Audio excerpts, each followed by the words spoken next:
This is a Civic Special and a debate on Propositions C and D for the June 2026 election. This debate has been edited for time. Welcome again, everybody, to KALW Studio Event Space here at 220 Montgomery Street. My name is Ben Trefny. I'm the executive producer here at the station. Tonight, we are here in partnership with the San Francisco Public Press, and it is my great pleasure to introduce you to the executive director of the San Francisco Public Press, Lila LaHood. Hi, everyone. Thanks, Ben. I want to say thank you to everyone for joining us this evening, and I'm excited to see so many people turning out to talk about business taxes. So it's great to have you all here. As we said in our description of this event, San Francisco's June ballot has become a high-stakes referendum on how the city taxes its largest employers. Labor leaders say higher corporate taxes are needed to close a looming budget deficit and protect public services. Business leaders warn that those same increases could push companies out of the city. So joining us this evening, our two guests are proponents of the two competing ballot measures on this topic on the San Francisco ballot for the upcoming June election for Propositions C and D.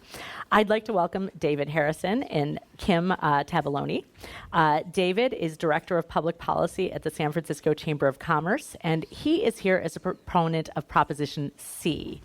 Kim is Executive Director at the San Francisco Labor Council, and she is here as a proponent of Proposition D. So I'd like to start off by giving everyone a clear sense of what these two propositions are about. So we're going to do things where I'm going to ask you a question, ask you to respond, and then we're going to turn the tables on this. So David, give us your best argument for why you support Proposition C. Yeah, I support Proposition C because I think that this is a real inflection point in terms of where the city is and the progress that we've made. And I think that people need to ask themselves, do we feel like things have been back on the right track in the last several years? And in no small part, that's because we've changed our policies to ensure that we're attracting businesses back to the city, that we're making San Francisco more predictable, and that we are, again, maintaining that momentum that really has built over the last several years since the pandemic. And so why I'm supporting Proposition C is that in the context of Proposition D, which is an 800% increase on our employers in San Francisco, on pharmacies and grocery stores.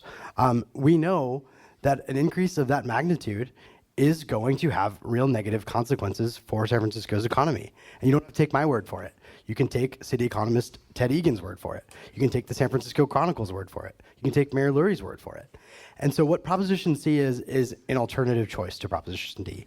And that alternative choice offers two things. One, as Proposition D does, an increase on large employers. But instead of 800%, it's 7%. And we'll get into why that's 7%. But we're not advocating for a corporate tax cut. We're not advocating for reducing those taxes. We're advocating for increasing taxes by a smaller and more predictable amount. Second, Proposition D has no help for small businesses. The Chamber's membership, over 60% of our members are small businesses. And we say, if we're going to ask larger folks to pay more, then we should also make sure that we're protecting our small businesses in San Francisco. And so what we do is we raise the gross receipts tax floor for small businesses in San Francisco from $5 million to $7.5 million. And what does that mean for a restaurant with $7.5 million of gross receipts, not profit, right, but just money in the door, gross receipts? That's $12,000 a year in savings to hire more employees, to pay down debt, to do maintenance in your space, to expand. And so Prop C is an alternative vision. Our values are similar, but what it is based in the progress that we've made and understanding that moving in a very, very dramatic fashion is going to have some real negative consequences for San Francisco. And so that's where Proposition C, I think, is different than Proposition D. So Kim, I'm going to ask you, because voters have to vote yes or no on each of these, tell us why you don't like Proposition C, and then we're going to flip things around and talk specifically about D. But what don't you like about Proposition C? Proposition C cuts taxes on some of the largest corporations who make billions with a B, not a M, it's a B, and cuts their taxes, for small businesses, it actually increases the business registration tax, which I know restaurant owners who I grew up with who are spitting mad at that. So it doesn't really help small businesses as much as the chamber would lead you to believe. The reason why labor unions and so many folks are supportive of Prop D is because San Francisco's done this before. In 2018, we did pass the first CEO tax, and businesses did not fly out the door. They actually stayed. We actually know for a fact that they stayed, they paid their taxes. They may have bitched and moaned. That's what they do. But they paid their taxes, stayed in San Francisco, still made lots of money. It wasn't until COVID hit and they cut the CEO tax. And so we were just like, we've had this before. We want to reinstate it because the corporations who got the biggest business tax breaks of all time due to HR1, the big, bad, ugly bill, they got huge tax breaks from the federal government. You know, and that has a direct impact on services in San Francisco. We know that there is a direct correlation between city services and the quality of life. And we do not want cuts in services to vital city programs that impact our everyday lives. And so we're saying bring back the CEO tax the way voters originally approved it, because we are recovering, and I think we know that there's going to be at least 1,500 layoffs in the city. Whether it's nonprofit workers or city workers, we know that it's happening even as we speak. So that's why we support Prop D. Okay, I was going to say you kind of segued from the no C to yes D. So anything else to add on that before I ask David why he doesn't like D? You can't ask him that. No. But I have to be fair. But were anything else on that? I mean, but it was a smooth segue. Okay. Why don't you like D? Yeah. And don't worry, there's going to be a lot of back and forth. Okay, Yeah. and I'll get into D for a second, and let me start. Kim, it's a pleasure to be sitting here next to you. I really feel that way. I think you know that I feel that way. We were talking about how we'd rather be having a beer together Yes. before this than doing this, but I have some factual things that I want to correct about some of the statements that you just made. First and foremost, she said that Proposition C reduces corporate tax rate as a tax cut for corporations. It's not at all. It's not a cut for corporations at all. It's a tax increase on corporations above the current level of where it is right now. So that's just factually incorrect. Second, the overpaid executive tax was passed in 2020 and took effect in 2021, well after the COVID pandemic had started. And this notion that businesses haven't been leaving San Francisco is also factually untrue. And again, you don't have to take my word for it. Take the chief city economist word, Ted Egan, chief city economist word for it. In his report on Proposition D, he says, indisputably, businesses are leaving the city right now, and taxes probably play a role in that. C is not cutting taxes for corporations, and I think there is indisputable evidence from independent economists that the tax burden that we've placed on businesses in San Francisco has left to some businesses leaving. It's a perfect segue into why we oppose Proposition D. First of all, Proposition D is not restoring the original tax. It's more than double the original rate. More than double the original rate. 800% increase from where it currently is. And not to mention, in 2024, when we passed Proposition M, which reformed those rates, voters approved that because they trusted that the San Francisco Chamber of Commerce, the Labor Council, and city government, who brokered a deal, knew what was best. And they approved that at 70%. 70% support. So now, less than a year later, we're dealing with a ballot measure where folks are being told, never mind. What does that say to the voters about our ability to bring policy stability in the city? What does that say to my constituency, the business community, who are trying to do long-term planning, when we say, here's a tax change that we're trying to project out the stability of San Francisco over the next decade. And less than a year later, there's a measure that says, never mind. But I will concede there are real problems with federal policy. And if the conversation were about how can we think about federal policy, state policy to address some of the shortfalls that San Francisco is going to face, we would be and continue to be standing next to you saying, let's figure out how to address this. However, I think the core question about Proposition D is, do we really think that we can compensate for federal policy changes at the local level? And that's what Proposition D is trying to do. We're trying to compensate for something that's happening in Washington in San Francisco. The fact of the matter is that acting locally on an issue like taxes it's not feasible to compensate for what's happening at the federal level.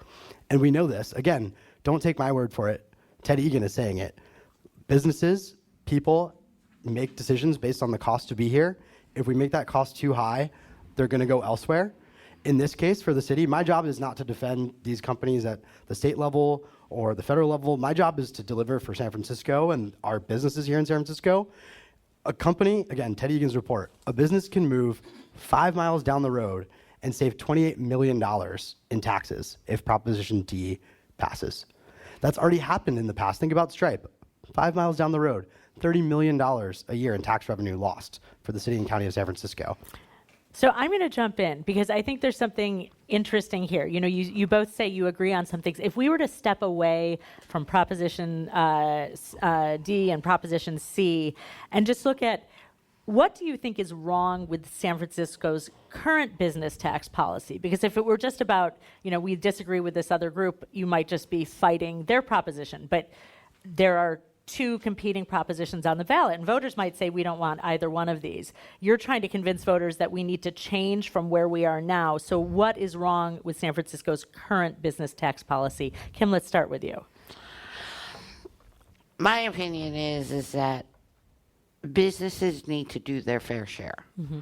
We are continually looking at the tax policies, and businesses have been getting more and more tax breaks from the federal government. They have a moral obligation to the communities that they live in. They use our roads that the public pays for.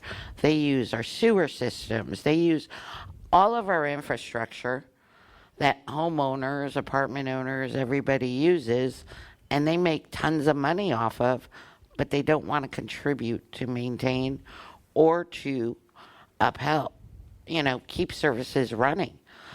All of that takes money. The thing about Prop D that I do want to point out is it is an optional tax. Like, they can lower the CEO pay, or they can increase the lowest paid workers that work for them, so they don't have to pay it. And only the largest businesses will be paying that tax. And I think those companies, like Amazon is not going to stop delivering in San Francisco no matter what. They're going to do business in San Francisco. I think it's time that they paid their fair share. I think Uber, I think Lyft should pay their fair share. They use our roads. They use our public infrastructure every day. And they don't want to contribute anything for maintenance or anything. I think it's morally corrupt. I want to take something you said, even though I also want to ask David what he thinks is wrong with San Francisco's current business tax policy. I do want to ask something. If voters were to approve Proposition D, do you think, would we see any companies adjusting that pay differential in order to avoid the tax? Yeah. Yeah. I'm asking David. We'll see what he says. Let's take a step back in the context of that question and a lot of what Kim said, which, by the way, agree with a lot of your sentiments. And I think, Kim, you're channeling a lot of frustration that people around the country feel right now. But that was a very impassioned, great argument, but it's bumper sticker policy, right? I'm not asking you guys to evaluate based on emotion. I'm asking you to evaluate on the facts here. This is, again, sounds really good on the slogan and everything Kim's saying, but when you look under the hood at what she's talking about, the facts don't add up to that. Let me answer that. Mm-hmm. Again, as I started with, right? I don't anticipate that San Francisco alone right? We're saying that San Francisco has the ability to set policy in that national companies are going to make compensation decisions based upon San Francisco, one jurisdiction, is what telling them to do? I don't think so. I also want to push back a little bit on this. Corporations don't want to pay their fair share or contribute anything. The Bay Area Council Economic Institute came out with a report last week. They compared taxes in San Francisco, business taxes in San Francisco, to jurisdictions across the country. Say for Portland, Oregon, we are the second most expensive city to operate in the entire country. They came out with a report in 2023 where they compared to just other jurisdictions in the Bay Area. Business taxes in San Francisco are 100 times higher than in Mountain View. It's not going to solve a lot of what Kim just voiced frustration about. She talked about billionaires and how there's people in mansions. This doesn't actually tax CEOs. They're not, Chronicle headline, they're not going to pay a cent under this, but San Franciscans will. It's not going to solve wage disparity because we can't do that at the local level. And what it is going to do is take companies who can lower their tax burden by tens plus millions of dollars by moving their employees outside of San Francisco. I agree with a lot of the sentiments. You're not solving that at the local level. You're not. If I had a dime for every time someone told me that a business was going to leave San Francisco because of this tax or that tax or whatever tax, I'd be retired in the Bahamas living large, because they have been saying that forever. The sky is falling, but it never really does fall. Well, I would say that San Francisco has a competitive advantage where we are able to retain a lot of companies despite the cost that we place here.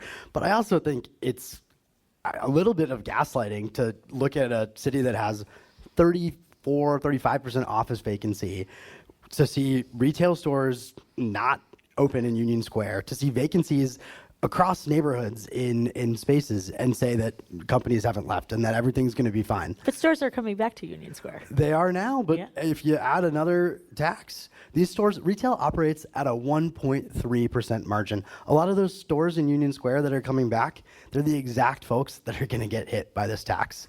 And so I think it's a really bad idea, and I don't buy this fact of like, again, don't take my word for it. City economists of San Francisco Chronicle, Spur, people who do this economic analysis, who are saying this is a bad idea.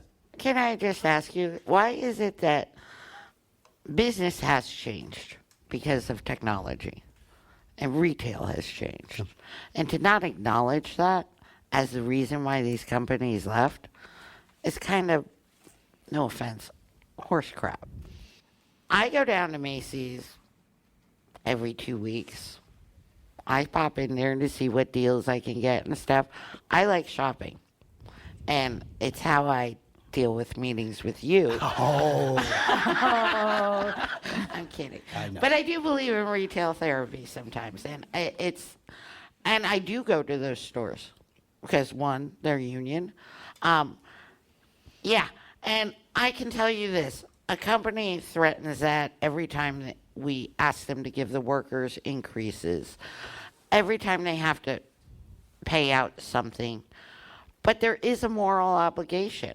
And I still have yet to hear when the chamber will actually agree that corporations do have a moral obligation to the community, to the workers, to help workers build wealth, be stable, and all that. Because I can tell you, there is no one belly aching more when workers were allowed to work from home and save money on childcare and actually do all that. Oh my God, the corporations and everyone was bitching because the workers were actually starting to get ahead and gain some power. So they had to slam that down, and then it's like, you have to come back to work. We need your wallet in San Francisco, spending money at Starbucks, spending money at all these places. I'm just saying, like, when workers were actually starting to get ahead a little bit, everything had to change. Yeah. Let's take a step back from both measures and look at a broader perspective. Kim, you've been talking about we need to fund these services, and I think, David, you even acknowledged that, whether you agree on the specific ones, that the city needs money to operate. And What sources of revenue, in each of your opinions, should the city be using to make up for budget shortfalls? Maybe it's through increasing business taxes. If it's not, by what other means do we make this up so that the city's able to cover these services? Well, first and foremost, I would say that budgeting is always hard choices. And so, the city does have a $16 billion budget, which when you compare it to other peer cities is far and away larger. We also are blessed with $480 million in a federal and state reserve fund that could be available to plug some of these holes. We could be, knock on wood, in a situation where we're able to restore some of this after this November election federally, what happens, and certainly what happens in 2028.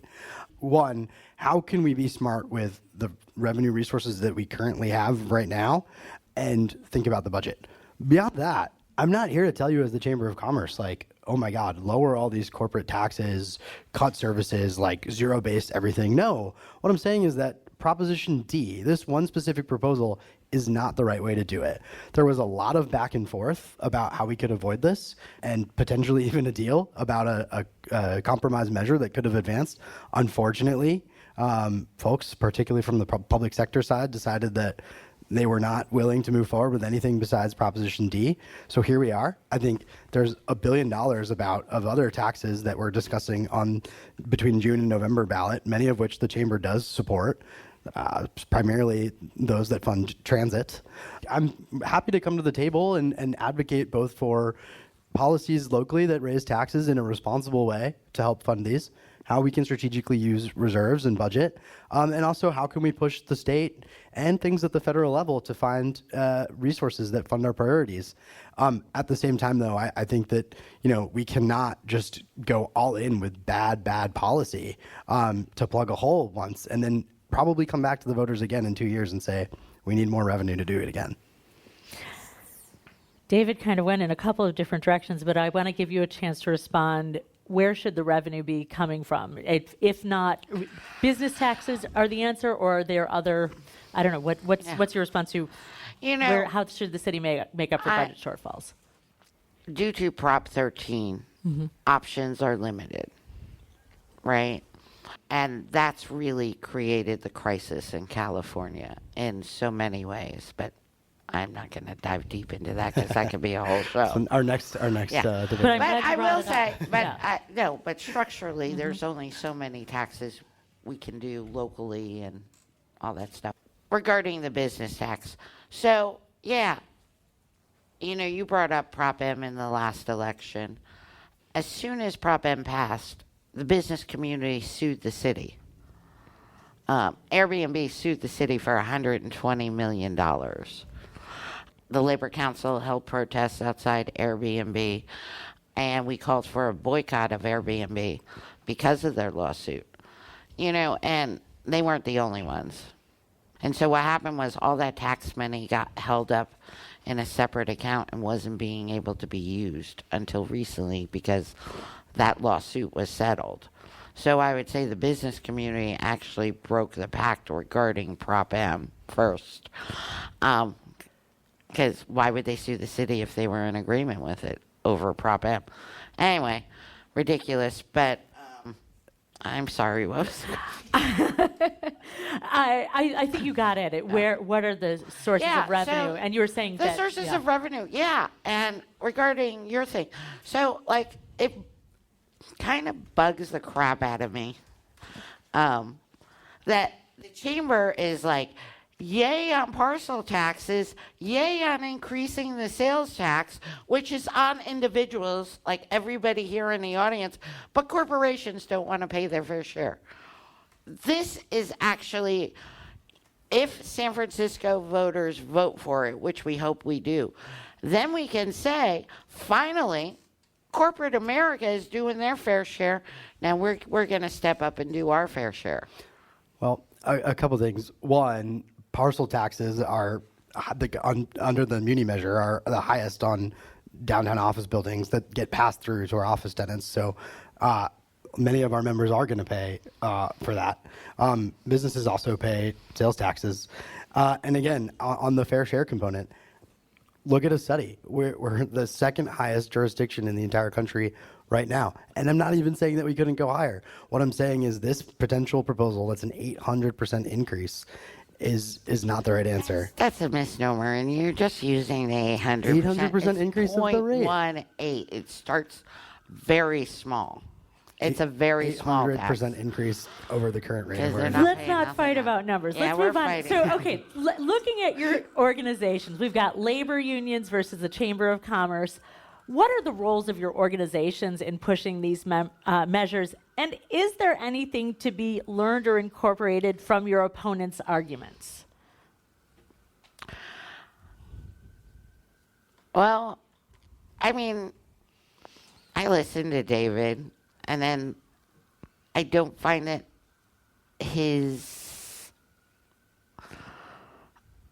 I think like the overblown perception that the chamber puts out, like there's no gravitas with the voters. When you level with the voters and tell them the truth, they kind of like overwhelmingly supportive. You know, they get it. They see what people in San Francisco value the public services. They really, really do. And for all sorts of stuff, whether it's coming from a nonprofit or the city directly, there are so many services that people appreciate. Whether you're in the Tenderloin or in the avenues, there are services that everybody appreciates. And having those services cut feels hurtful to those neighborhoods. And it's like everything can't be focused on just downtown. Downtown is one neighborhood amongst lots of different districts. And actually, the avenues are doing extremely well. It's just downtown hasn't figured out how to reinvent itself. So it's more pleasurable to get around, to move around, to do things that are fun. Like the Super Mario store, that's a lot of fun. People go there a lot. I've seen like the lines outside there. And so I think it's also downtown needs to reinvent itself, other than just this hub where like 1 million people come and work every day and then like flee the city every day. Like there isn't as much community downtown, and I think there are some attempts to build community, but it's hard when people like want to be in at 8 and out by 5 or 9 to 5 or whatever it is. And downtown, they need to ask people and go out and say, what would you like to see downtown? If they want to see like a roller coaster or something, maybe someone should look into it. I don't know about the earthquakes and roller coasters. David, is there anything from Kim's arguments that you have learned or would incorporate? First and foremost, Kim and I are going to go figure out how to build a roller coaster. And I want one. Or at least something. I'm in for that. Look, I think that the frustration that folks are feeling right now is very real. I also think that I'm frustrated that we're in a point right now where we're doing this at the ballot and that we couldn't come to a consensus earlier, because I think there were really things that we could have built consensus on. I think that there are a lot of other policy issues that Kim brought up that do need to be addressed, and that it's going to take business and labor working together to address. But I will say that the fair share thing goes both ways. And I think that there is a lot of thinking that we have to do, whether it be this tax, whether it be costs that impede the new construction of housing, whether it be things that lead to pass-throughs, that lead to expenses that folks pay at restaurants. There's a lot of work we have to do in terms of getting out of our own way to make sure that San Franciscans feel like, man, I can actually afford to live in this city that is so freaking expensive, to make sure that people are like, why are things not working?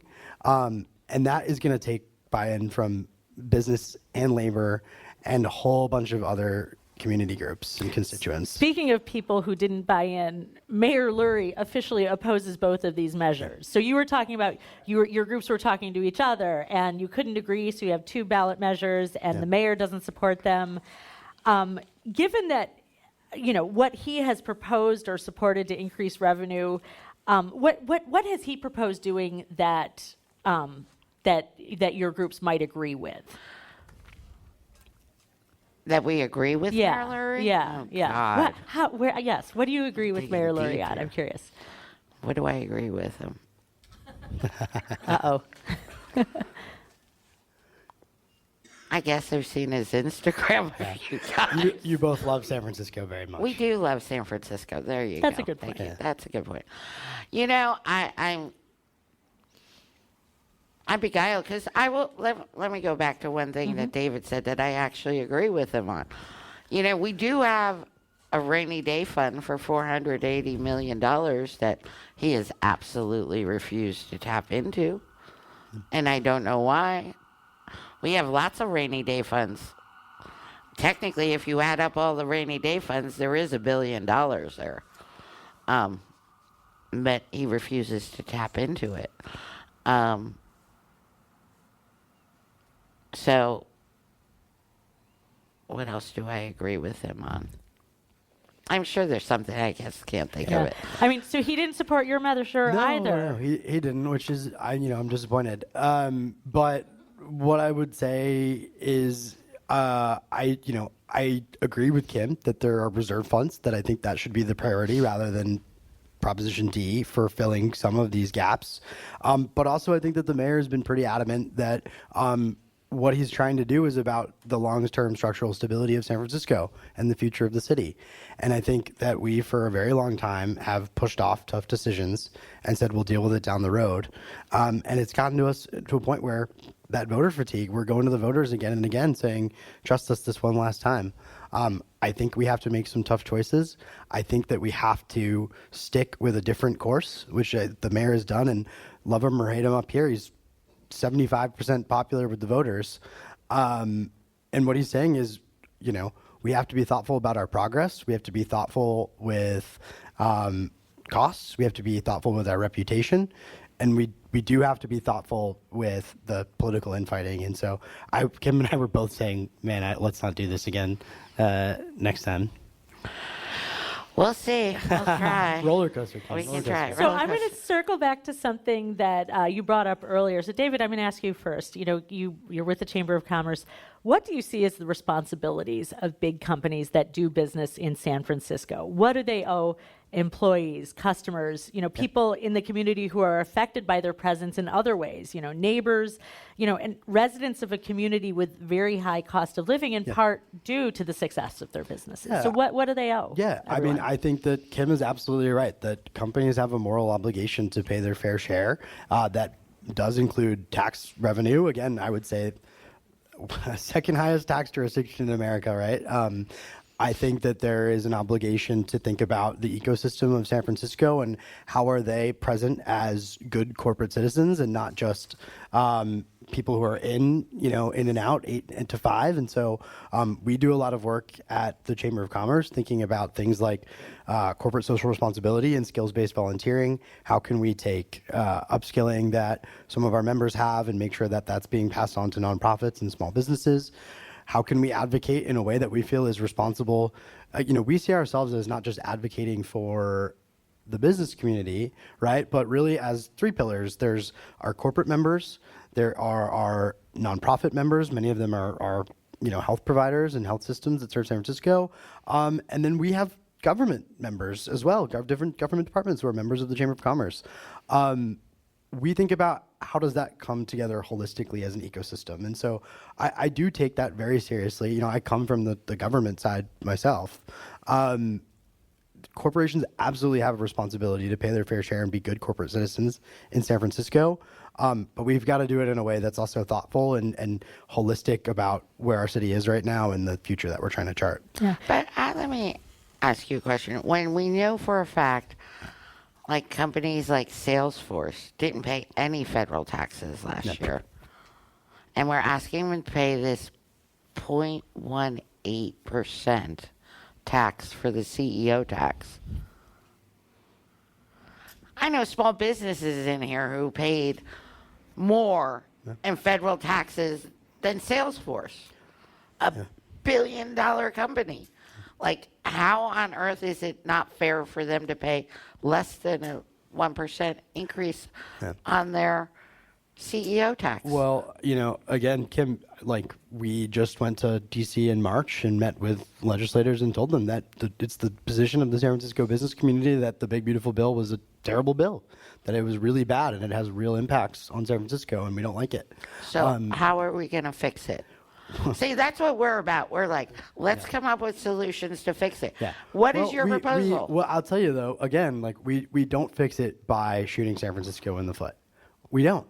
And you're talking downtown. It's not. I'm San not Francisco. talking just downtown. There's plenty of folks. I mean, companies that are here have employees that pay taxes in the city that generate activity. A lot of the companies that this proposal would hit have no downtown presence, but they're going to get hit pretty hard by this. It's all across the city. So what I would say is, I think there's absolutely appetite for a conversation about what are the right tax levels in San Francisco. We started that conversation before this progressed to the ballot, and the answer from us was not a 0% increase. It was potentially even more than what we're proposing in Proposition C. It also wasn't what is in Proposition D. So I think there's a conversation there. I think, again, there's a conversation about other ways that we can creatively use things like reserve and budgeting in San Francisco to plug those holes. And I'm happy to go to, Sacramento and DC with you and advocate for the restoration of those investments that we view as critical. But again, I think this all sounds good, and we say we have to do something, and I get it. People are really frustrated. But some of your members... We've seen this film before, though. But some of your members have a direct line to Donald Trump. None of my members do. So, Kim, we're probably close to... No? This is fun. Well, I do want to make sure... How many more minutes before we give our audience a chance to ask questions? We can do it now. Okay, so Kim, I wanted to ask you a little bit more about, we were talking about civic responsibility, and David gave his answer. I want to give you a chance to talk about what would you like to see more of from companies doing business here, and where, beyond the taxes, what would you like to see more of from the companies doing business here in supporting the community? I would love to see, particularly the larger businesses, have some civic pride and duty other than philanthropy. I have issues with philanthropy because that's not a substitute for good government services. It's all a matter of, the thing about government services, everyone gets treated equally, but this transparent dangling carrot of philanthropy kind of bugs me. It's not a substitute for services, and it can be politicized, and it is weaponized a lot. Unless you take this stance, we're not going to give you money. I've seen it happen time and time again, and it's corrupt, right? And I would like to see businesses actually confront some of the neighborhoods and just say, what can we do to make your lives better? I would say pay your fair share in taxes, that's for sure. But they have to give a lot more than they have because they take a lot. And a lot of these guys don't even live in this city. These CEOs, they live in Hawaii and all these different places. But I think when is downtown gonna give to the city? And I never really see it. We pay our taxes, blah blah blah. Yeah, you bitch about it all the time. We hear it, but they never contribute to the positive. They only show up when there's a tax thing. Then they try to kill it because they don't care about the services. They don't care about everyday life in San Francisco, and that I feel is a problem. They generally care about what happens between 7 a.m. and 7 p.m. And when most of those workers who work downtown actually leave the city, they don't even spend their dollars here. So the neighborhoods don't even feel the impact of a lot of that money. It leaves the city. We are becoming more and more regionalized. The fact that people who work in San Francisco can't afford to live in San Francisco is one of the saddest things I've ever seen. And it makes for a less vibrant city. And yet the chamber hasn't come up with anything to deal with affordable housing, not the mansion crisis, like true affordable housing, where people only have to pay like a third, maybe a little bit more for rent. You know, there isn't any affordable housing. Lots of market rate housing. I remember someone was trying to convince me one time that, oh, they're going to build this, you know, affordable housing, and it's going to be 5 bedrooms. I was like, who the hell can afford a 5-bedroom apartment? Definitely not me. So one thing before we, sorry. Sure. Well, I'll just, if I could chime in really quick. I mean, what I would say is, I think I see a little bit differently some of the things that you just said. You know, I think that we're showing up in a lot of ways in supporting Proposition A, the bond that needs to get passed, and supporting the transit measures that need to get passed in November. I think these businesses, you know, one, you can take the percentage of just revenue of that is generated within the downtown for the services that fund San Francisco. And I think it's something like 75% of all that revenue. But on top of that, you know, we do represent, you know, a lot of people don't live in the city who work downtown. A lot of people do. Hundreds of thousands of people do. And so, look, I think there's still a lot of work to do in terms of that buy-in and that civic pride. And there are a ton of issues, affordability at the top, and we probably have some different perspectives about how we address that affordability. But, you know, I think that's tax breaks. So I'm going to ask one more question before we go to the audience. So, and I know, you know, we talked about downtown versus other parts of the city and needing to, you know, address needs throughout. But, you know, we are sitting here right now in the financial district, and the mayor has put so much focus on downtown recovery. How would your propositions affect that effort? I mean, do you have a clear sense of that? I think for San Franciscans, it would preserve services and keep the city moving in the right directions toward livability. I don't think it'll have an impact on downtown at all. It hadn't in the past, really. Yeah.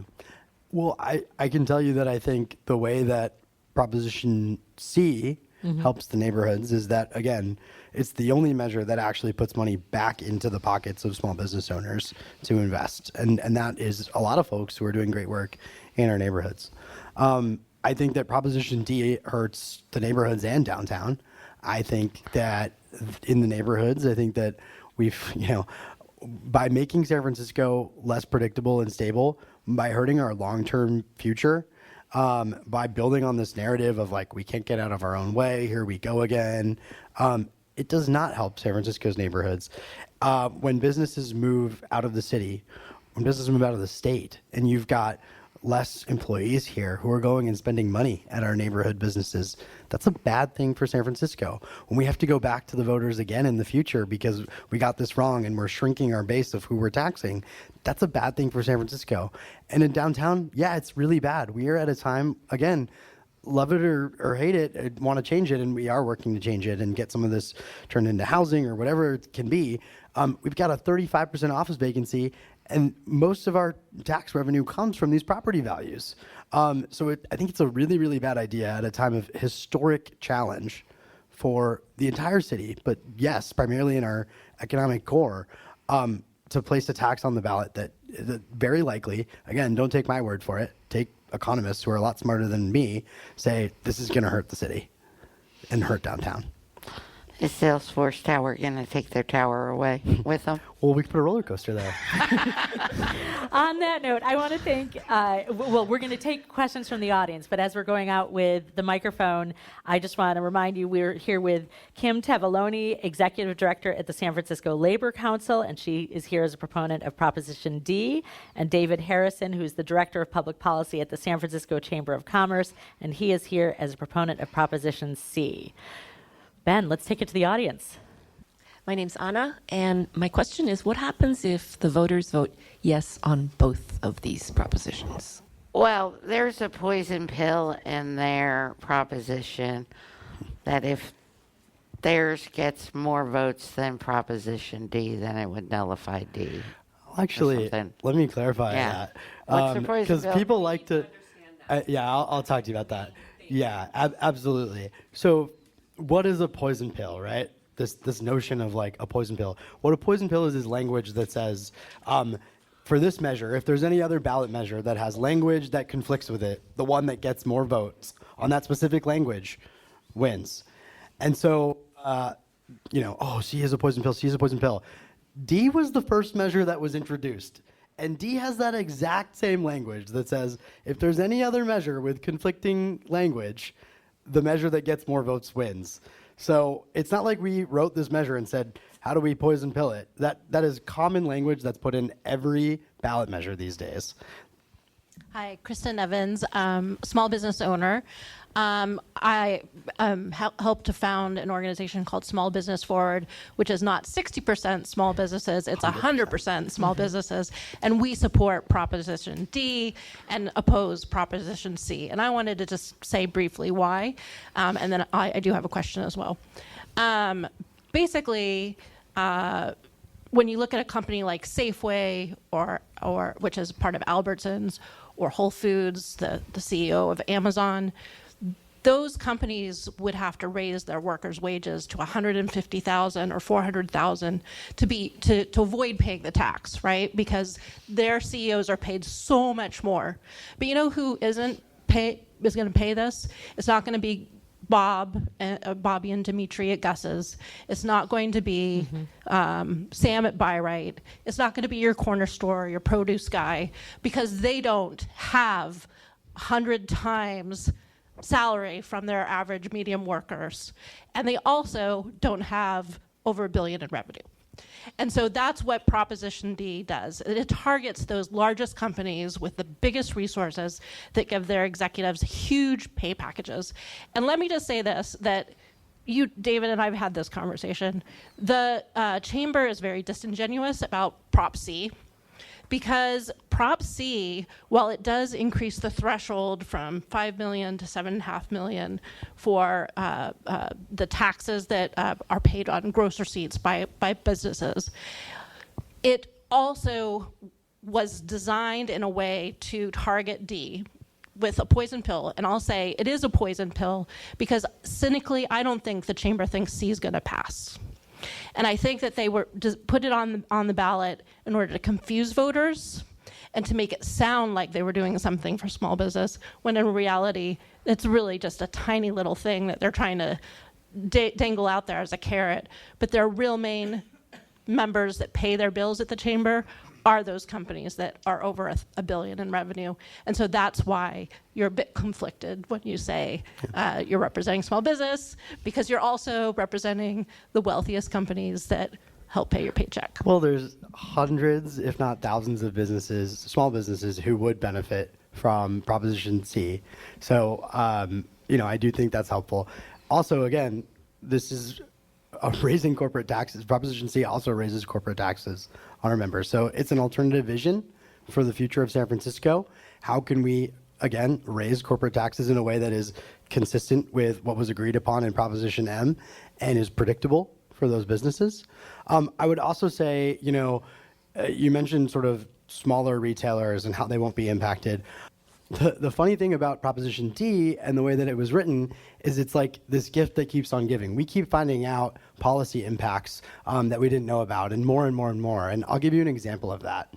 There's a lot of retailers who buy things in San Francisco from companies who maybe nationally would pay the CEO tax, because the way that this is written is, and sorry for this is really in the weeds and like not fun tax policy to talk about. Proposition D changes the way you calculate that ratio formula, where it moves away from pay based on your top paid executive over your San Francisco employees versus your pay globally versus your CEO pay globally versus your average of all of your global employees. And so what that does is basically you can have people who sell goods into San Francisco, retailers like Gus's, who sell them goods and have no presence in San Francisco but pay San Francisco business taxes and are now going to pay under Proposition D. What does that mean? perfect example for one that we just found out about. Think about, I bought my car at Royal Motors. We don't have a lot of car dealerships in San Francisco. A lot of them have left. Anymore. Royal Motors doesn't pay this tax, but Volkswagen, who sells hundreds of millions of dollars of cars to Royal Motors, would pay this tax now under Proposition D. You think that Volkswagen USA is just going to eat that cost? No, they're going to pass that along in the goods they sell to Royal Motors, who's going to pass that along to consumers. So another gift that we found that Proposition D has is that we're effectively creating a tariff in San Francisco for people who sell goods into the city. So I think there's a lot of ways that consumers are going to be impacted, that smaller retailers are going to be impacted.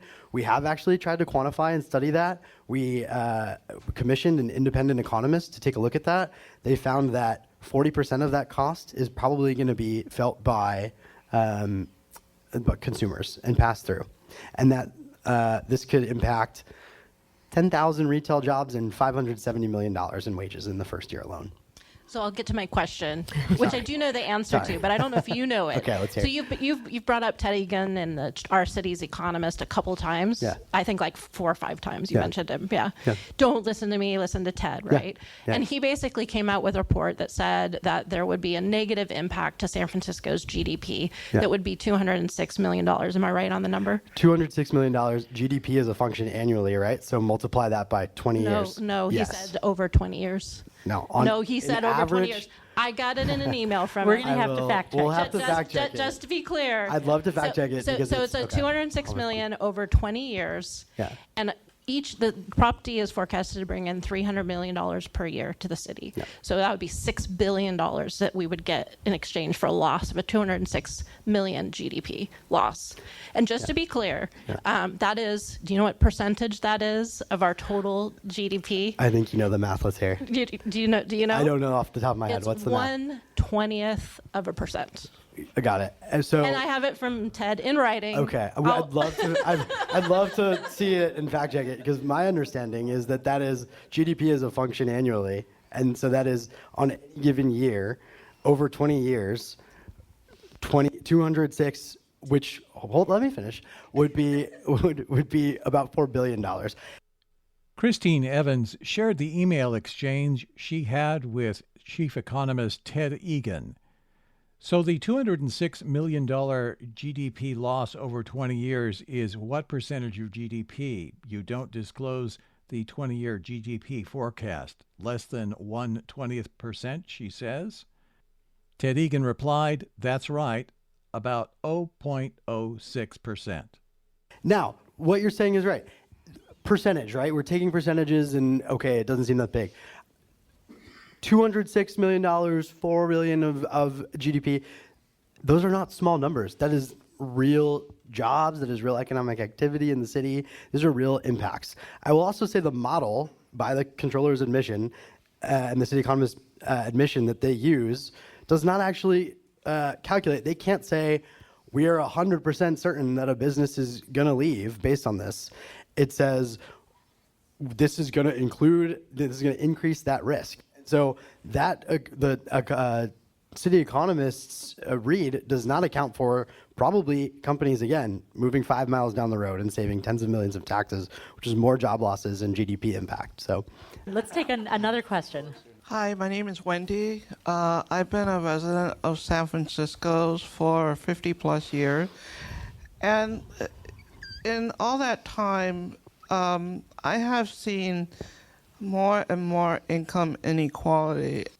10 years ago in 2016, there was a report that income inequality in San Francisco is worse than Rwanda.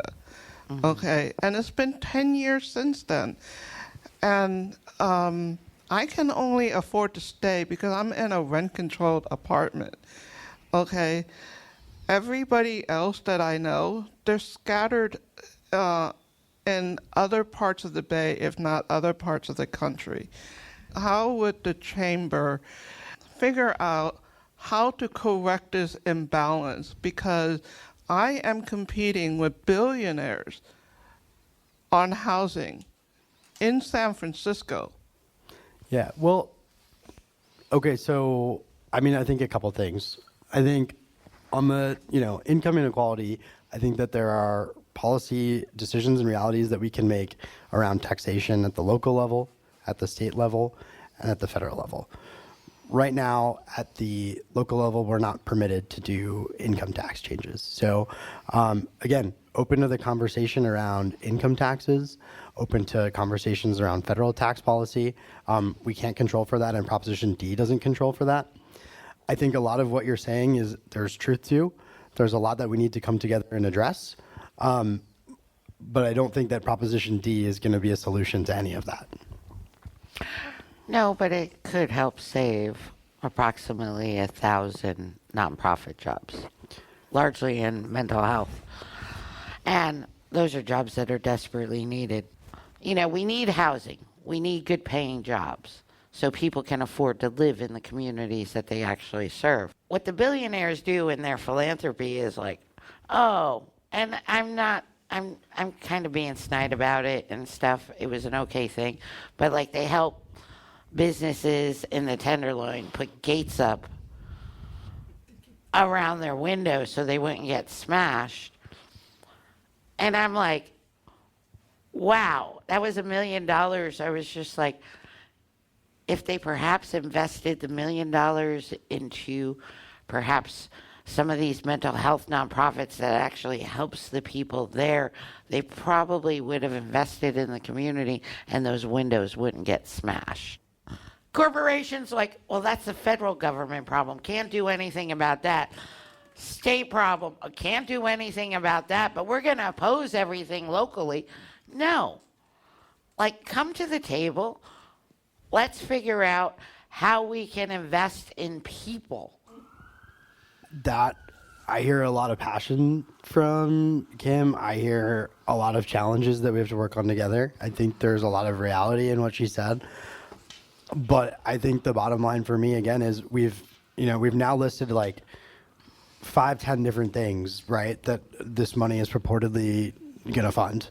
The policy solution does not fix what she's outlining, and there's an emotional appeal that's being made to folks right now, and invoking billionaires. Again, Prop D does nothing to hit billionaires. Billionaires aren't going to pay a cent under Prop D. There's this invocation of that this is going to be able to fix a lot of these problems. I really don't think that's the case. I agree we have to address all of those things. I think corporations paying higher taxes over time is definitely a part of that solution. I don't think that it's the right solution right now, Proposition D. And I think we have to be thoughtful because, again, we also need to think about how are we setting our city up long term, not just right now, but where we want it to go in 5-10 years. You keep on complaining about the high rates of corporate taxes. Europe charges so much more. These billionaires keep on flocking to the United States because they can get away with paying the least amount of corporate taxes probably in the world. But we're not talking about San Francisco providing universal health care or so corporate why rates. Can't we be competitive with Europe? Because in our we're tax a structure? city of like 800,000 people. Why can't we be competitive with Europe as a country?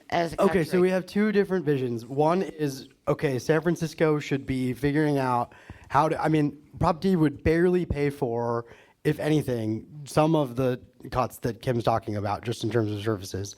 And now we're talking about 15 other things on a wish list of where we want to be. That's all great, but that doesn't get done at the local level, Kim. And I think it's misleading to give people. I think it's misleading to give people an idea of like, if we just kept increasing corporate taxes more and more and more, we could create a European-style utopia where we're providing all this in San Francisco. Come on. Because we are coming to the end of our time here, but I want to thank you both, Kim and David, for being here. Thank you all. I want to thank KALW for having us here this evening. Thank you all for showing up. Thanks, everyone. Okay.